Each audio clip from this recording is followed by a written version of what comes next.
Bom dia, amigos, paz e graça a todos. Vamos começar mais um dia à luz da Palavra de Deus na nossa campanha pelas famílias, construindo uma família feliz. E hoje é Jesus que vai falar conosco no Evangelho de Mateus, no capítulo 19, no versículo 4. Vocês não leram as Escrituras? Respondeu Jesus. Elas registram que desde o princípio o Criador os fez homem e mulher e disse: por isso o homem deixa pai e mãe e se une à sua mulher e os dois se tornam um? Uma vez que já não são dois, mas um só, que ninguém separe o que Deus uniu. Amados, Jesus dá essa resposta quando perguntam a ele sobre o divórcio. A palavra de Deus nos diz que o divórcio é abominável a Deus. Deus não criou a instituição da família para que houvesse separação.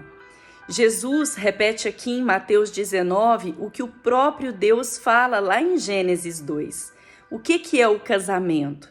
É quando o homem e mulher deixam seu pai e sua mãe e se unem com o intuito de formar uma família. E quando esse homem e essa mulher se unem em conjunção carnal, eles se tornam um. Basta ver o fruto desse amor, os nossos filhos. Nos nossos filhos está concretizada a nossa junção. Eles são parte do pai e eles são parte da mãe. E a família não termina na conjunção carnal. A família continua na perpetuação da espécie, dos filhos e na criação desses filhos para a glória de Deus. Existe um dizer que fala que nós criamos os nossos filhos para o mundo. Não. Nós que somos cristãos, nós não podemos criar os nossos filhos para o mundo, porque o que é do mundo fica no mundo. Quando eles morrerem, se eles forem do mundo, eles vão ser como os animais. Eles vão ser enterrados em seu corpo e acabou. Nós criamos os nossos filhos para Deus. Deus nos dá os nossos filhos e nós criamos os nossos filhos para a glória de Deus, para que eles possam conhecer a Deus, para que eles possam aceitar Jesus, para que eles possam nascer espiritualmente e para que um dia, quando o corpo morrer, o espírito deles volte para Deus. Então a missão da família é muito mais que o sexo entre o casal do que somente parir um filho. A missão de uma família é um compromisso com a humanidade, de educar os nossos filhos, sim, para serem homens e mulheres de Deus, mas para serem luz no mundo, para deixarem um rastro de luz aqui no mundo e para que um dia eles possam retornar ao Pai na pátria celeste. Eu quero falar uma coisa muito importante dessa palavra, que Jesus fala assim, que agora quando nós nos casamos, marido e mulher se tornam um. Quando ele fala isso é porque não pode haver divisão entre o casal. Tem que haver unidade, tem que haver união.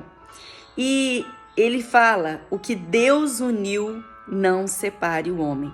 E a gente questiona, por que tantos casais têm se separado? E eu faço uma outra pergunta para você. Quando você decidiu se casar com seu cônjuge, o que te fez querer se unir a outra pessoa, compartilhar a vida com outra pessoa? Vocês se lembram quando nós namorávamos, né? Todos nós, na época do namoro, a gente não queria distância, a gente queria estar junto o tempo todo, tudo era desculpa para estar junto, a gente movia céus e terras para estar junto. Cada 5 minutos que a gente conseguia esticar na companhia do outro, valia a pena. E aí depois que as pessoas casam, né? Na época do namoro, até os defeitos do outro pareciam bonitinhos, né? Eram perfeitamente toleráveis. Muitas vezes nós mesmos arrumávamos desculpas para o erro do nosso namorado. E aí a gente casa e é bom que a gente entenda, amigos, que a separação ela não acontece do dia para a noite. A separação ela começa a acontecer em pequenas atitudes. Às vezes, na época do namoro, a gente encontrava, a gente falava era de coisa boa, a gente fazia planos juntos, a gente sonhava junto, né? A gente queria namorar, havia um romantismo, você aprontava para o outro, você falava para o outro coisas que ele gostava de ouvir. haviam elogios, haviam galanteios, abraços, beijos. E o romantismo precisa fazer parte do relacionamento.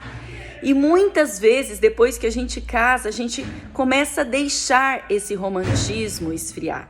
E a separação começa a acontecer quando a gente começa a desistir do outro. Grava isso na sua cabeça. Sabe aquele diálogo que você tem, que às vezes há uma discordância, e você fala assim, eu não vou falar mais nada, eu vou deixar para lá. Ou então você fala assim, não, eu desisto. E a morte do diálogo começa a ser a morte daquele relacionamento. E aí, quando a gente começa a ficar ferido, quando a gente começa a ficar magoado, a criar aquele rancinho, o próximo diálogo já não vai ser amoroso também. Ele já vai vir impregnado daquele ranço que não foi resolvido. E assim, nosso diálogo começa a mudar. O que a gente fala, quando você vai falar com o outro, você tem que dar aquela alfinetadinha, você tem que deixar aquela deixa de que ele está errado, de que ela está errada, né? Que a relação não está boa por culpa do outro. E são pequenos detalhes do nosso dia a dia que começa a criar um muro entre o casal, a levar separação para esse casal. Vão diminuindo os galanteios, as palavras de incentivo, as palavras de motivação. Vocês deixam de sonhar juntos. Aí, um sinal grave de que essa separação está começando a acontecer é quando nós começamos a deixar de falar nós. E a gente começa a falar eu vou fazer, eu vou providenciar, eu vou viajar. Quando você começa a excluir o outro da sua vida, essa separação já está se concretizando no seu coração. E muitas vezes a gente não presta atenção a esses sinais. A gente começa ali a viver uma vida separada, a gente não está sendo unidade mais, mas a gente começa a criar uma divisão dentro da nossa casa. Muitas vezes no diálogo com os filhos, né? O marido e a mulher precisam apoiar um ao outro. Um não pode jamais desabonar o outro na frente dos filhos. E muitas vezes, quando um pai ou uma mãe não permite que o seu filho faça alguma coisa, o outro fala, a culpa é do seu pai, né? O seu pai não deixou, a sua mãe não deixou, né? Fala com ele. Então, isso vai criando uma separação, porque quando os filhos percebem que há uma divisão entre os pais, eles crescem, eles se sentem fortes para combater e muitos filhos, às vezes até inconscientemente, eles começam a colocar o pai contra a mãe contra o pai, para eles conseguirem o que eles querem. Porque eles veem que ali há uma fraqueza, ali já há uma divisão e a família começa a desmoronar. Esse é um tema tão amplo que a gente poderia ficar aqui conversando por horas sobre ele. Mas o que eu quero hoje é que você preste atenção nos sinais. Se você na sua casa tem vivido a unidade com o seu cônjuge, se você tem reforçado a autoridade do seu cônjuge na sua casa, se vocês têm conversado, se vocês têm planejado juntos, se vocês têm sonhado juntos, se no seu diálogo você tem falado nós vamos planejar, nós vamos fazer juntos, nós vamos viajar, né? Nós vamos conversar, nós vamos decidir. É o nós, é na união que está a força. E o nosso dever de casa hoje é a gente voltar a dialogar. Não permita que coisas fiquem mal resolvidas. Não permita que nada fique entalado. Mas é muito importante que você saiba a hora certa de conversar, um momento em que os dois estão em paz, que os dois têm calma, que você saiba a forma certa de conversar, nunca chegar condenando o outro, mas você chegar falando, nós precisamos conversar, né? Reconhecendo a sua falha, depois expondo aquilo que você está vendo que está atrapalhando a relação de vocês, sempre visando a construir a relação e não a julgar o outro, a condenar o outro, porque no casamento, quando um perde, os dois perdem.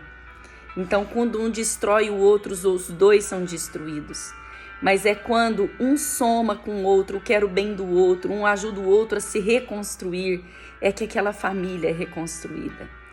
Amém? Vamos construir uma família à prova de separação, Nós vamos estar conversando muito aqui por esses dias sobre isso. Mas hoje, em nome de Jesus, eu oro junto com você para que o Espírito Santo de Deus, que é um espírito de união, que é um espírito de amor, de diálogo, de entendimento, de discernimento, um espírito de sabedoria, ele venha estar latente dentro de cada um de nós, como homens e mulheres sábios do Senhor, que as nossas palavras e as nossas ações sejam no sentido de construir um lar feliz, que aonde o romantismo morreu, que a gente possa se aproximar do outro com um novo amor, que aonde o diálogo sadio morreu, que nós possamos criar momentos, ambientes de um bom diálogo, que a gente possa ir fechando essas brechas que o inimigo tem aproveitado para tentar destruir as nossas famílias, e que o Espírito Santo de Deus use a mim e a vocês como instrumento de restauração, de reconstrução e de restituição do amor em nossos lares. No poderoso nome de Jesus. Amém. Um feliz e abençoado dia a todos. Em nome de Jesus.